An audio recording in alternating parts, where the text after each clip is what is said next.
Fan বন্ধ করলো কে আবার এখন? কে আবার? আমি, তোর মা। তুই সারাক্ষণ রাতে ফ্যান দিয়ে শুয়ে থাকিস। এখন তো সকাল হয়েছে, এখন তো ওঠ, যা বাইরের আবহাওয়াকে একটু দেখ। আচ্ছা, দেখতেছি। ধুর, শুয়েও শান্তি নেই, ফ্যানেরও আবার রেস্ট লাগে।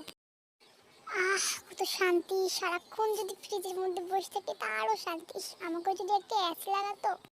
এই শান্তিদা, ফ্রিজের মধ্যে কি করিস সারাক্ষণ? হ্যাঁ, ধুর, আর ভাল লাগে না। একটু ফ্রিজের মধ্যে বসে চেঁচামেচি শুরু হয়েছে।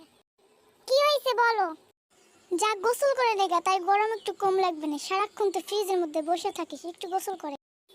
আচ্ছা। পানি অনেক গরম, যাই মাকে বলি একটু পানি দিই। আমু, পানি ছাড়ো, পানি অনেক গরম হয়ে গেছে। আজকে ওইটা দিয়ে গোসল কর, ট্যাঙ্কি ফুল, তাড়াতাড়ি গোসল করে বের হ।